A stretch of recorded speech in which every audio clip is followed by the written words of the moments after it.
Georg Wilhelm Friedrich Hegel is one of the most important philosophers of our time. Very few moments happen in philosophy in which there's something genuinely new being said.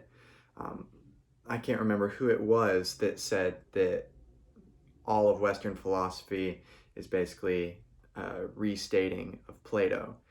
And while much of that is true, there's some very interesting moments in which there's a true paradigm shift or change in ways of thinking. And Hegel is one of these big figures. If we can chalk it up to a few figures that really embody this change of spirit in philosophy, we could say there's Plato and kind of Socrates by proxy, Descartes, Hegel, and really after that it starts to get so broad and um, not necessarily polarized, because this polarization has always stayed, but it becomes a little bit too broad and a little bit too current for us to really be able to uh, spread our wings at desk to kind of implement a Hegelian quote, which I'll explain later on. Hegel was born August 27th of 1770, and he died November 14th of 1831. His most famous work, The Phenomenology of Spirit or The Phenomenology of Mind, was written while Napoleon was going through Germany and having wars there, and it was very trying times in terms of German history. Hegel himself, being German, is situated within a very important philosophical tradition. A lot of the most important thinkers we can talk about, like Kant and Schelling and Fichte and Hölderlin, are existing within this paradigm, and Hegel, little did he know, would come to really embody the German spirit, and especially thinkers like Nietzsche have a lot of relevance in today's society, with more of their work being focused uh, on social commentary. He also lived through the French Civil Wars, and kind of similar to the people around him, saw these civil wars as a very important turning point in history, and it certainly was kind of the birthplace of democracy, being France.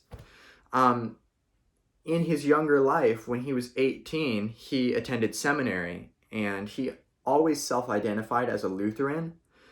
His conception of God that you get a sense for within his larger works is quite ambiguous. In the prologue to The Phenomenology of Spirit, he actually explicitly states that the word God has become so broad that it loses a lot of its meaning.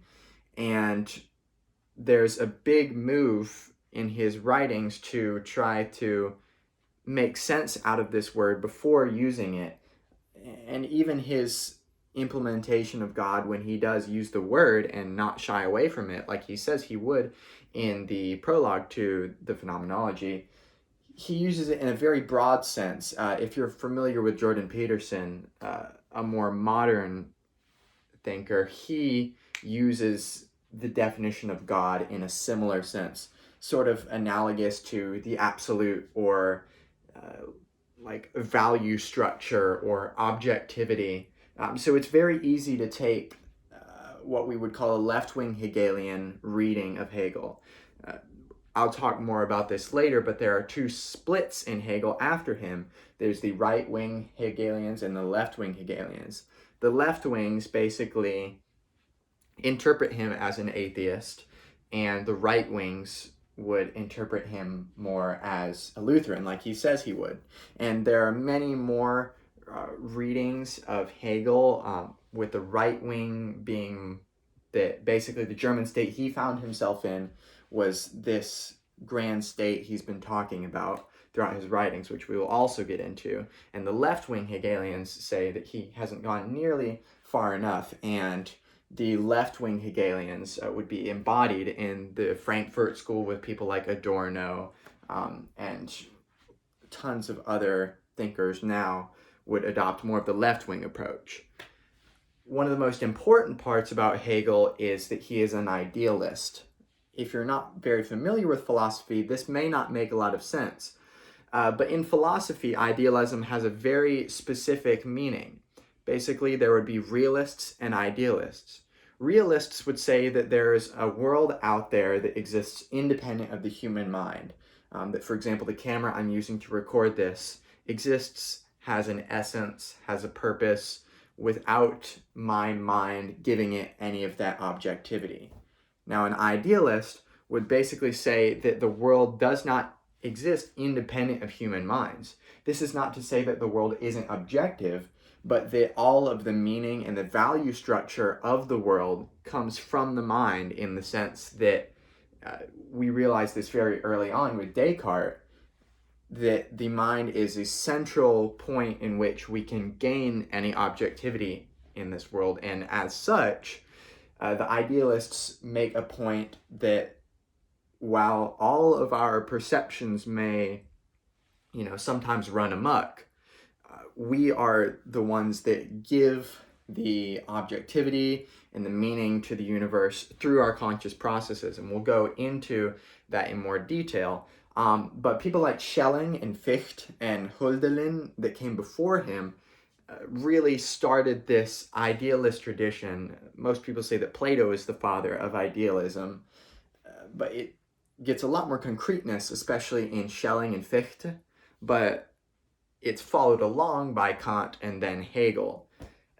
Hegel has gone on to influence so many people, it's hard to really even quantify it. The most clear example of we can see Hegel's influence being used is in Marx.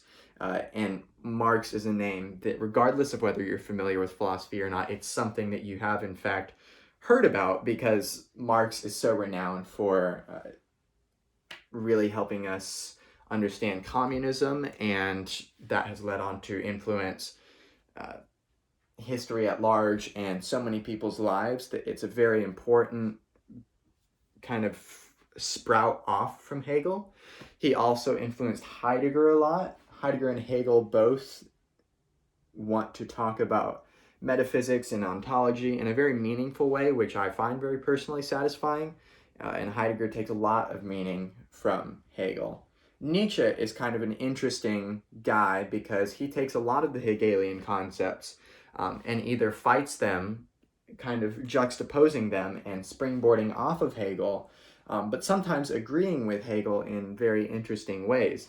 And Nietzsche certainly wouldn't be the philosopher he would be without Hegel. Hegel's the birthplace of so much of our modern ideas.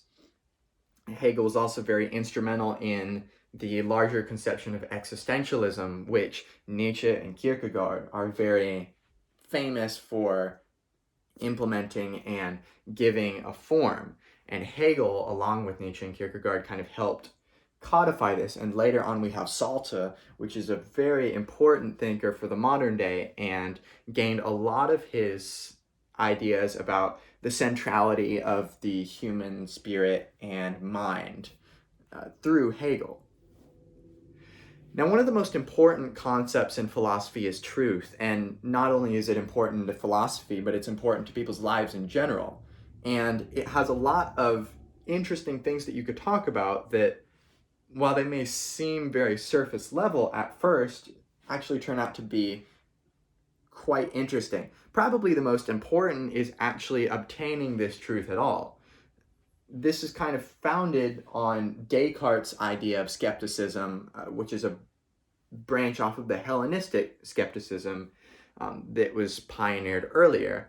But there's this sense in which it's very easy to see, for example, how our senses could betray us and portray reality as it actually isn't. For example, maybe you've seen mirages in movies before, where people are in a desert and they see a body of water that's not really there, that's been created by their, not even by their intellect, but almost by their animal cravings for sustenance. And it's very clear to see how this occurs in day-to-day lives. For example, with our cell phones, we so often feel it buzz when it hasn't actually buzzed. In fact, our body has just kind of created this out of habitual, almost yearning for the buzzing of the cell phone. And this has also occurred when you think about you hear the door open or the doorbell ring or your name being called in public, when in fact none of those have occurred. And in a much larger sense, you could imagine through ideas like The Matrix, which is a very popular movie that has helped bring forth the idea of skepticism into the modern world. We could imagine being in some sort of reality which has been invented, in which our brains are fed information that they actually aren't. Because if you think about it, this relationship between the outside world and the inner world within us is mediated through the senses. And it's very clear to see how, there are people who are schizophrenic, who are sensing things that aren't actually there. And of course, we are in the wonderful position of being able to say, well, no, your delusions are delusions. But in fact, when we think about this more broadly, this could apply to our lives in an important sense. So there's this idea of truth as a seeking of the methods by which we come to knowledge in any sense. And this has founded skepticism, which is very important and a very necessary outgrowth of kind of the early, more naive versions of philosophy, like Stoicism, for example. There's this other sense in which we have to leave room for change within our truths. We have this definition of truth as an absolute way that things are. For example, my cat is orange, but we have to leave room for the fact that truths change all the time. For example, political truths, which is probably the most broad sense of truth we'll use in this lecture, can change depending on the information that we're exposed to. It can change depending on our views and the way we interpret that information. It can change depending on the historical situation and the way that changes our perception of all these things. And it's clear to say that we all have had moments where we think something is the truth and we state it as if it were, and then it turns out to not be the case. And it's quite humbling, but it's also quite an important enterprise for understanding the way in which truth is, even if you don't want to say relative, certainly tenuous at best, and something that's very difficult to apprehend. Now, the last one is a more kind of ethical concern, which is what do we do with this truth when we even have it? And for someone to say they have all the truth, for example, would be quite a tall order. But even if someone did have all this truth, are they obligated to share it? How will this impact our lives? To what extent should we remain engaged in this pursuit? Is this something that we need to be engaging in every day? Or is this something that will simply occur just by living our lives? And this sense of accurate truth is very important to everyone. If you think about economics and political theory and sociology and anthropology, there's a sense in which what we take to be true has huge implications for the rest of our lives, and it's very important that we try to set this straight as best we can. And truth has been approached in a lot of different ways throughout history. It kind of started with Plato, because Plato is kind of our starting rock for Western philosophy. There are philosophers who came before, like Parmenides and Heraclitus, but we don't have access to their writings from them, first off. We only have access to their writings via third parties who have either taken notes on what they were saying or something like this. But Plato is the first philosopher that we actually have his works coming from him, and it's quite an amazing feat that we have them at all. But Plato kind of founds this idea of the dialectic, and the dialectic is very important. You can see just in this book by Adorno, Negative Dialectics. Even with modern philosophy, the word dialectic is certainly not something that has been lost in this war of ideas that always goes on. So the dialectic, we can kind of piece it apart etymologically and figure out what we're talking about. Dia meaning two, think like duo, like two people. And then we have lektikos, which is something akin to conversation. So the dialectic means a conversation between two people. And every part of that word is important, because a conversation has certain implications. It has a sort of ebb and flow. It has a personality in which, when we're in a conversation, we get very intimate with the person that we're with, in the sense that we pay very close attention. And the idea that it's between two people is very important. Socrates and Plato kind of thought that a conversation between two people was really the only way you could get at truth. There were orators that were orating Homer and, the Odyssey and the Iliad that he so amazingly put to paper. And he saw this as not really a good form of getting towards truth because it's so one-sided. There's no sense in which the audience participates.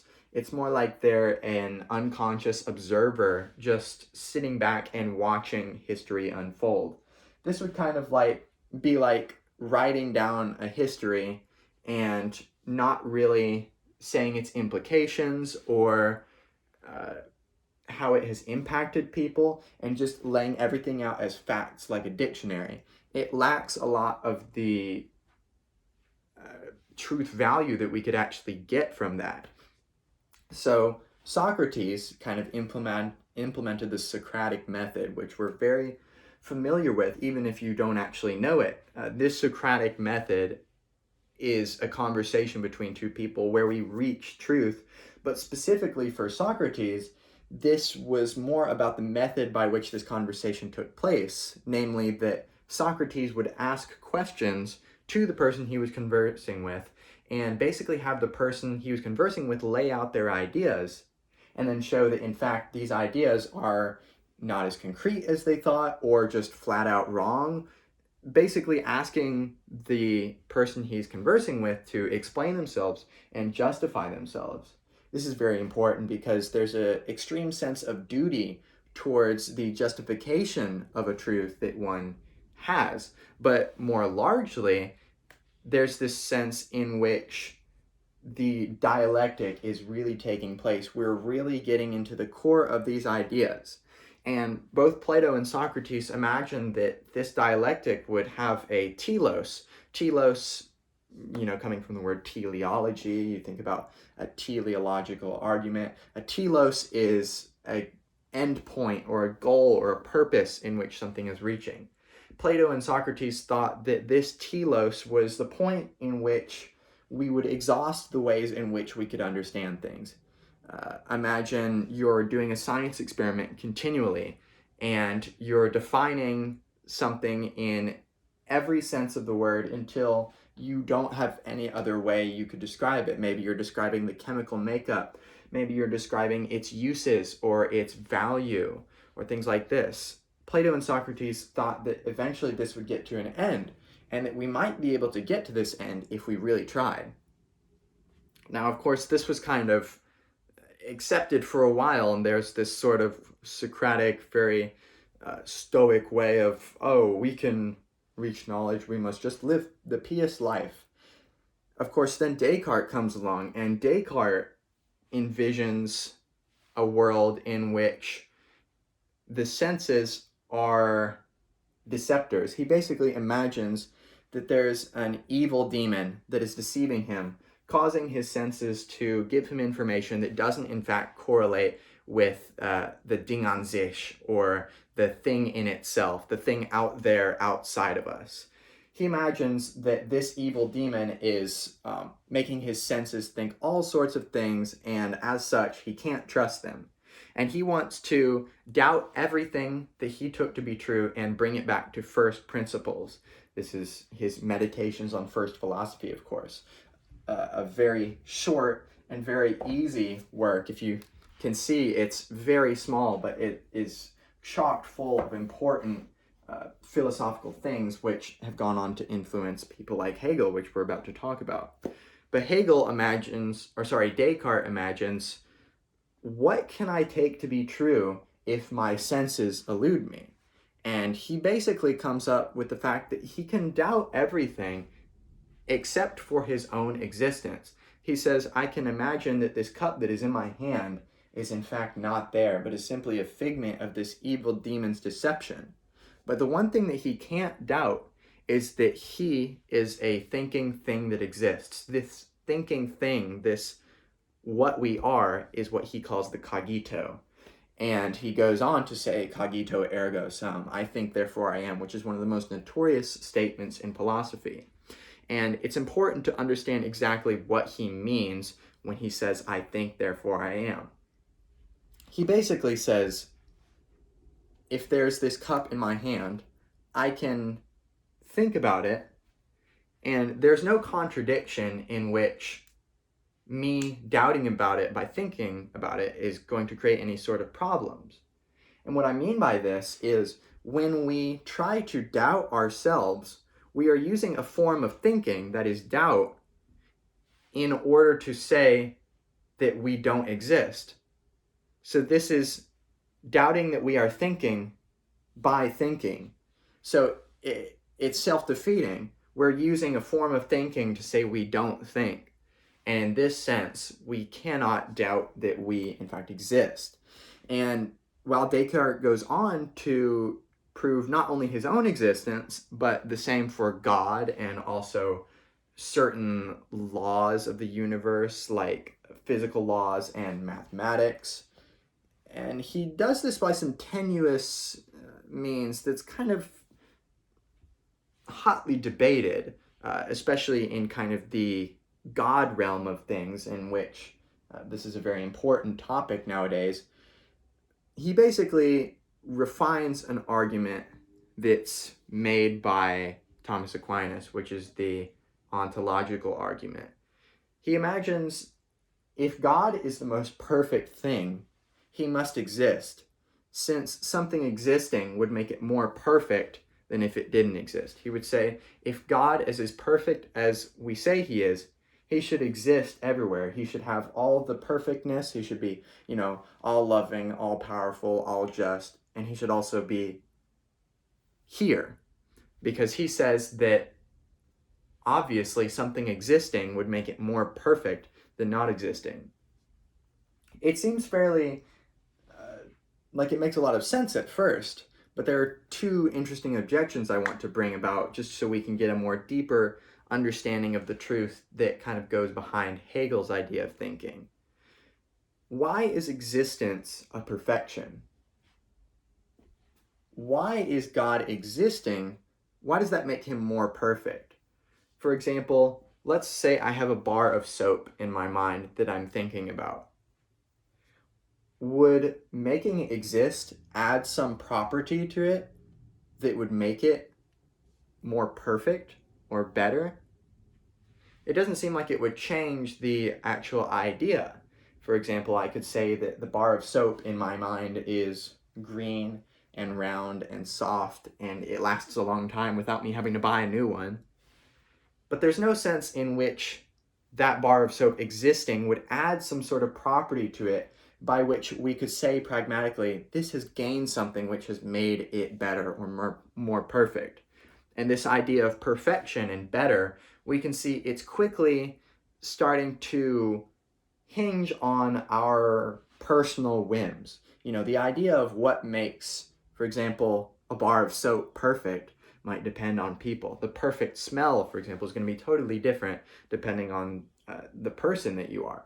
So this idea of God being perfect starts to get a little confusing when we see, for example, for Descartes, it's very clear that the idea of existing is a form of perfection. But for others, it's very clear that this idea of existence in no way adds to the perfection of a thing. In addition to this, there's a more modern objection that's been brought up, which is called the perfect island objection. If we do the same thing we did for God, saying that since he's the most perfect and existence would make him more perfect, he must exist, we can imagine I have an island in my mind. And this island has all the things I love. It has water slides. It has lots of books. It has plenty of money and resources and food for me to eat. And I could say, well, you know what would make this island more perfect? If it existed. My saying it existing doesn't necessarily bring it into the world. I could say, you know what would make a cake more perfect? that's in my mind if it existed right in front of me, and that wouldn't make it magically materialize. So there's this sense in which we perform this argumentum ad absurdum to this ontological argument for God refined by Descartes, and we say, well, there's some hole in the logic, some sense in which it just doesn't compute. In terms of logic, it certainly isn't an illogical argument. Its logical form makes sense. But it seems that we've run into some kind of stumbling block, and this is a stumbling block that itself is a little bit contested that I shan't get into now. But we can see how there's a little bit of nuance in this argument, and I implore you to read the Meditations and decide for yourself. But he basically goes on to say that because God is omnibenevolent, he wouldn't subject Descartes to the evil demon. And in fact, he wouldn't want Descartes to be deceived in his senses more than he could bear. And he imagines that there must be a sense in which the world is in fact objectively there. And in fact, there's no need to doubt everything, because his loving God would not do this to him and make him go through all this suffering. A very interesting idea that, while it doesn't add much to the argument, I don't myself believe that it is the case. But the Meditations is here at many bookstores for you to go into that. Now we go on to Immanuel Kant. Kant is kind of the immediate predecessor, the one who came before Hegel, who really makes his philosophy make sense. Reading Kant is very important for understanding Hegel, because Kant is kind of a halfway between our Platonic idea of truth and our Descartesian idea of truth. He basically says that if we imagine we're at a concert, and he doesn't necessarily say this, this is an example of my own, but it's the same idea. If we're at a concert and we're watching the concert, and then we take our phone up to take a picture or to take a video, in fact, let's say we're taking a video and we're looking through the viewfinder watching the concert, we could say we're watching the same concert, but we're not watching it in the same way. Our view of the music is distorted through the viewfinder of the lens. It's not quite the same viewing experience as viewing it through one's eyes. You know, this is a thing in photography, is how to get the camera to best replicate human vision and give a more clear and accurate picture of what it'd be like to be in real life. But there's this sense in which a medium of interpretation is always going to distort the object in question. Even if it's very accurate, such as a camera, there's still going to be some minute differences. And we can think about this if you use a really bad audio recorder to record something really loud. It gets distorted, and even if it's not distorting, it still doesn't sound the same as if you heard it through your ears. So Kant imagines that no matter how accurate our senses may be, it's still not going to be the same as if we had direct access to the thing in itself, the Ding an sich, as he says. And while this may sound a little bit obscure and pedantic, imagine that I have this book in my hands. The understanding that I get of the book is through the sense of touch that I have, the stickiness of the book, the size of the book. I also gain information about the size through my sight. The book smells a certain way. Since I just got it from a used bookstore, it has a very particular smell which sticks out in my mind. But as you can imagine, someone else will experience this book in a different way. For example, if someone has smaller hands or bigger hands than mine, they'll experience the book in a different way. And if someone has a more acute sense of smell, the pungent odor of that book, which is not altogether tasteful for me, might be totally repugnant for them. And the sense in which the actual bookness of this book, to use a very obscure way of talking about it, the bookness of this book is experienced differently for every single person. And there's a sense in which I couldn't say that my understanding of the book in its size and shape and smell is any more correct or more truthful than someone else's understanding of the book, because, well, we're all seeing a mirrored and distorted and misunderstood image. And Kant says that because of this, the Ding an sich, the thing in itself, is beyond our means of complete apprehension. He ultimately views the cogito, which is the thinking thing, another word for consciousness, basically, God and mathematics. He basically says that these are the sole things that can be apprehended, because they're apprehended not through experience, but through rationality, through this kind of I think therefore I am thing that we did earlier, which doesn't rely on our outside understanding. We can come to truths solely through rationality, and we can't use our senses. And this was very important for codifying idealism, because Kant would say that, well, the Ding an sich can't be postulated as existing, since there's no method of apprehending it. Reality is, in a sense, made by the conscious subject. Because in a sense, for example, a book has a reality for me, which is very apparent and clear, but the reality of that book is going to be entirely different for somebody else. So there's an important sense in which there's objective subjectivity. There's a sense in which my subjective understanding of something is objective to me, which in a sense defeats the perfect purpose of objectivity, because objectivity is supposed to be outside of the individual who's perceiving, but it helps us kind of get an idea of what Kant means about idealism. Now, Hegel wishes to reconcile this skepticism with the absolute understanding which would be derived from Plato. And he basically wants to connect the absolute, which he sometimes calls God, sometimes absolute knowledge. There's all sorts of words for it. It could be just something as simple as objectivity. He wants to reconcile the skepticism and the ability of things to move around with the idea of some form of objectivity. Now, he's presented with laws of logic, and these are basically ways that thinkers have come up with to understand truth.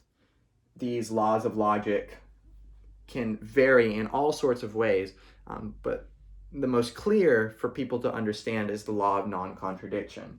This basically says that a thing can't be a certain way and its opposite at the same time. For example, the lights can't be on and off at the same time, or a book can't be fully green and fully blue at the same time. And Hegel wants to find the laws not simply of the ways in which we should sift through the stuff that's been interpreted by our senses, but also how our perception of things is filtered into our consciousness itself. Because if we think that the cogito, or the thinking thing, is objective, if we're meeting the thing in an objective way, for example, the book that I was just holding meets my hand and my gaze and my ears and my sense of smell in a sort of objective way to me. So if we can sort out the laws by which this occurs, or the methods by which this occurs, we could potentially come to some sort of objectivity. And this is what Hegel is trying to do in the Phenomenology of Spirit, or the Phenomenology of Mind, which is his most famous work.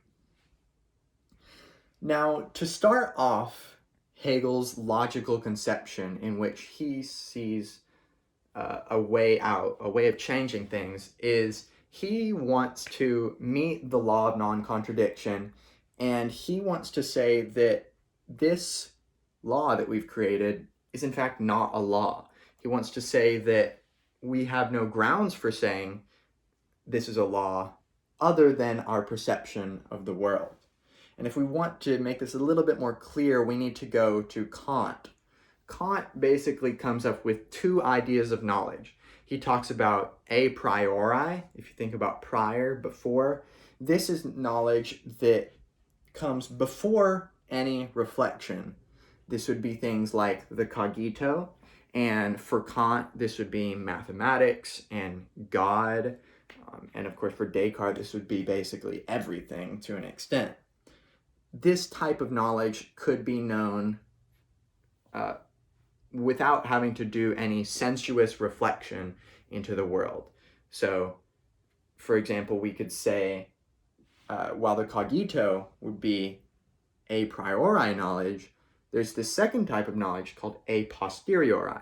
Posterior meaning after.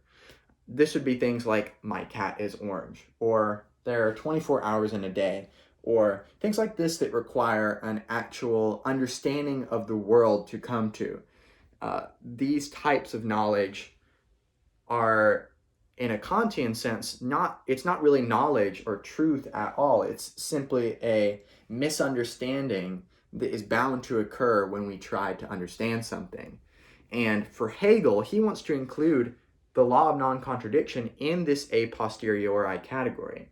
He basically says, well, how do you know something can't be extremely hot and extremely cold at the same time? How do you know the lights can't be on or off at the same time? And he basically says the only reason you know this is because you see when you flip a light switch on, it's on, and when you flip it off, it's off. He basically he says that we can imagine a world in which this isn't the case. And this is a very contentious viewpoint, and certainly not one that I want to engage in too far aside from simply making it known to the viewer.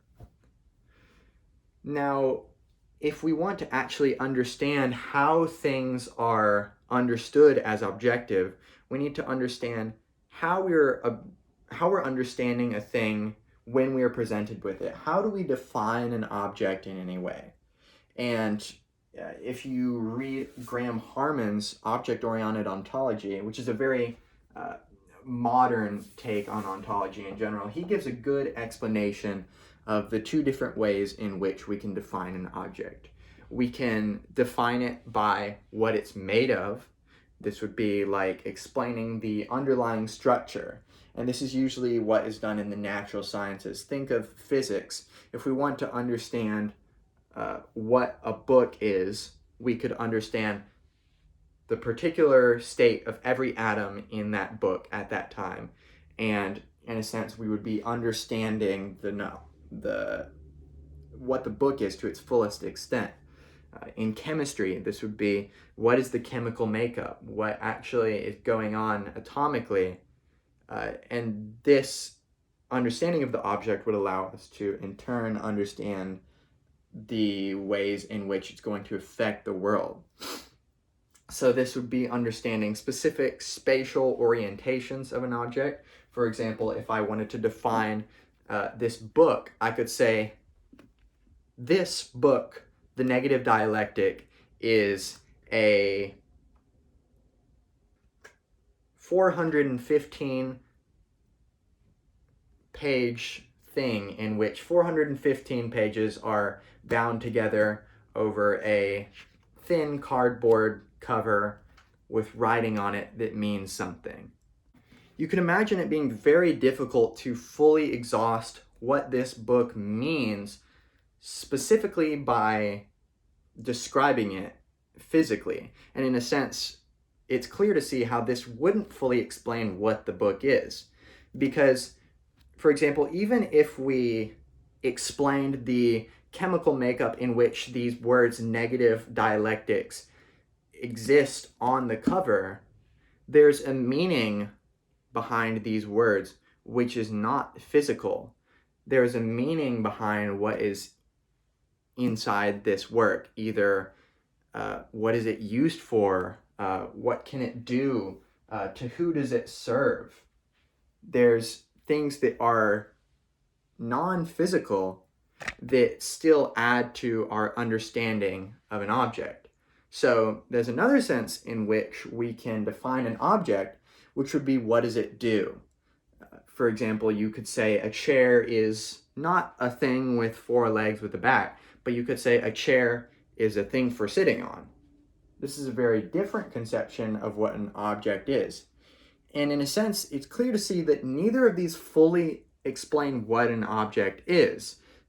The physical understanding of the object lacks this sense of fully and tangibly understanding a thing. It's like we've ripped all of the interpretive schema behind what a thing means and reduced it to simply physical properties, which is obviously not true because there's more to things than their physical properties.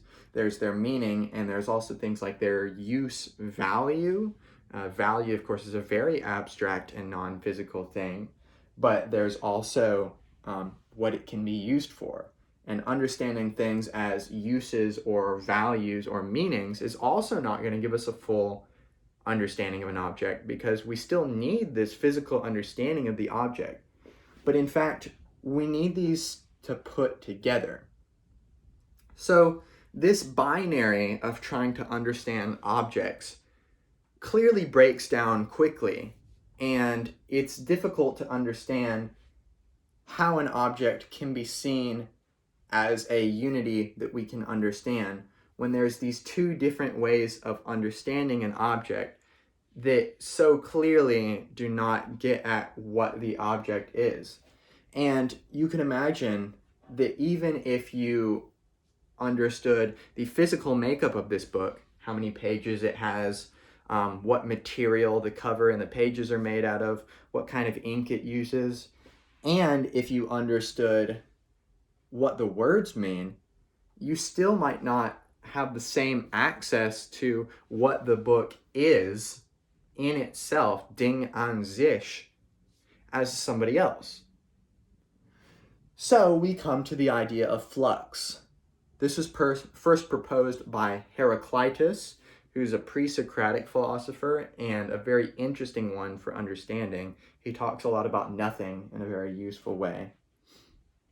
And Heraclitus kind of seems to get rid of this problem, which has been a problem for a really long time. Even into the 16th century with Descartes, this was not yet being fully understood and fixed.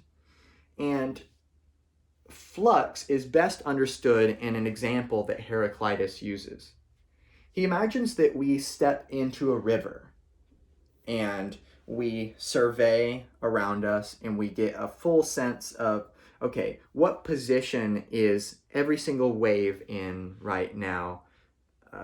How many leaves are floating atop the water?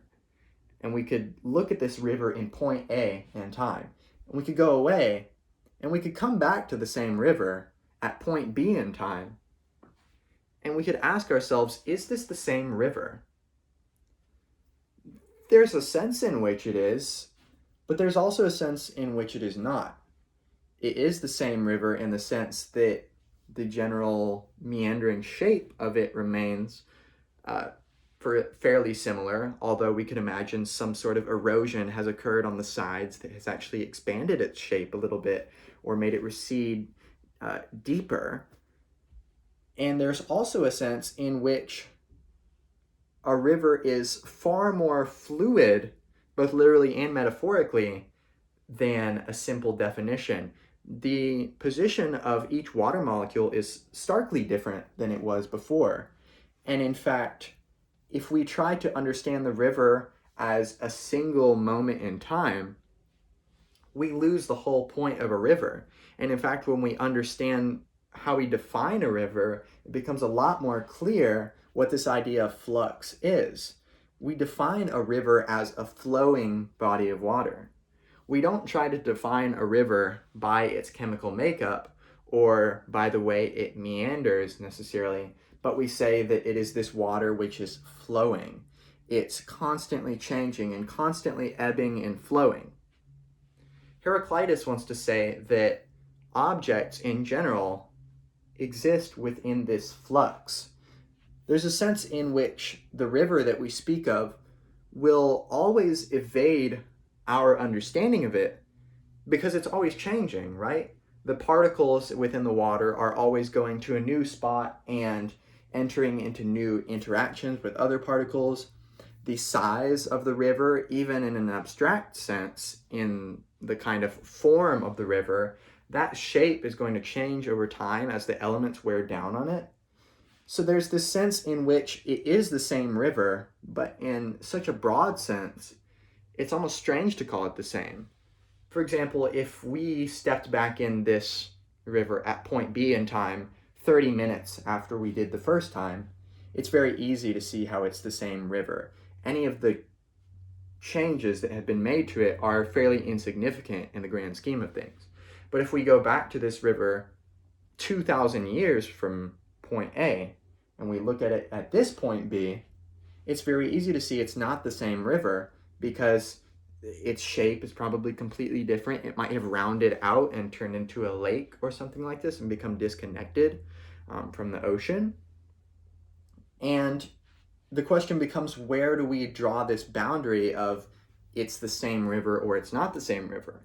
And this is precisely what Heraclitus is trying to get at, which is that it's always the same river and it's never the same river. It's always changing, and we define a river by this constant change that it goes through. And this is very interesting because this is a highly utilized concept in modern philosophy. Hegel and many others in the phenomenology tradition, like Husserl, will talk about this as becoming, or pure becoming, or becoming but never being. There's a sense in which the object is always a thing, but at the same time it's always a fleeting thing that we can never quite understand before it becomes totally changed. So, in a sense, we're defining objects precisely insofar as they are misunderstood. When we talk about things like taxonomy, this becomes very clear. Taxonomy, we know this in the biological sense. There's phylum and there's kingdom and there's class and genus and order and species. And there's different ways in which we could break down a certain group of organisms into smaller and smaller sections, but these lines are drawn arbitrarily. For example, the difference between the species Homo sapiens, humans in general, it's really an interesting overarching structure because I, as a Homo sapien, am different from every other Homo sapien. Sure, there are categories and senses in which I am similar to other human beings. I have 4 limbs, I have eyes that are the way they are. But these simple understandings of an organism within the Homo sapien species are quickly thrown amok when we realize there are people who have 3 limbs instead of 4. There are people who don't have eyeballs at all, or who have eyes that don't work the same way because maybe they need glasses as I do, or maybe they have perfect vision. And there's a sense in which we draw these lines to understand what a human is or what a book is in a very arbitrary way, in which we could say, well, what's the difference between a piece of paper that has words written on it and a paper that doesn't? In a sense, we could talk about maybe the meaning that has changed, but there's a sense in which the idea of what a piece of paper is, for example, a piece of paper always has something written on it. It has little pieces of dust and little particles on it which imbue it with this sort of meaning. So there's a sense in which whenever we try to define an object by giving a word to it, we totally get past the actual understanding of the object by trying to confine it when really it's fluxy, to coin a kind of interesting term. For example, when we try to define an orange, we can say, well, an orange is a fruit that is orange. But in fact, there's other fruits that are orange. There's peaches, which are kind of orange. There's other kinds of oranges, like mandarin oranges and things like this. And there's a sense in which we could keep trying to do this, but we'd be drawing lines arbitrarily down forever. For example, if we wanted to further subdivide Homo sapiens, we could subdivide us between male and female. And of course, modern biology is showing that even this male-female dichotomy is a bit of a slippery slope that we shouldn't try to continue to codify. But we could say, oh, there's male and female. We could say there's humans who are below 6 foot and those who are above. And we could keep drawing these lines forever. And we could get down to specific psychological predispositions. We could say there's a specific group of humans who like chocolate ice cream and another group who likes vanilla. We could keep doing this forever, and basically we would be missing the fluxiness of the human individual. Now, how does Hegel fix this problem of flux? And this is really getting down to brass tacks in terms of what Hegel is trying to do. And I hope this will encourage you to read into him further as we get close to the end of this lecture. Hegel wants to find this objectivity within flux. And he basically says that this law of non-contradiction is false. It's a posteriori. It's based on our experience, and it's not deduced axiomatically or rationally or by necessity. He says that, in a sense, things can be being and becoming. They can be a specific organism and also part of a genus or a species. A book can be its physical makeup and its value structure and its meaning. It can be these things at the same time. And, for example, how we're always defining a river as flowing.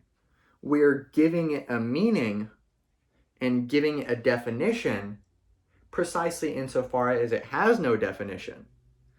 So in a sense, we are meeting something that is undefinable, and we are calling it undefinable, but by calling it anything, we are defining it in a way which pushes past this flux and allows us to see objects as both a unity or a one or a specific concreteness, and at the same time, seeing it as flux, seeing it as constantly changing. And we see this continued on where Nietzsche uses this idea of flux to talk about morality, basically saying that morality is constantly changing throughout the times, talking about how slavery has been viewed differently throughout history, and at one time it was seen as more moral than it is today, or making more sense. So Hegel wants to come up with this new conception and new definition of objects. He wants to show that they are both a concrete, definable existence that we can put words to, for example, when we call a river, and also flux, in the sense that when we talk about this river, we're talking about it knowing that it is this constant change which is never going to quite be definable. Yet by defining it, we are giving it this objectivity, which Hegel will go on to expand and understand in a more concrete and deep way.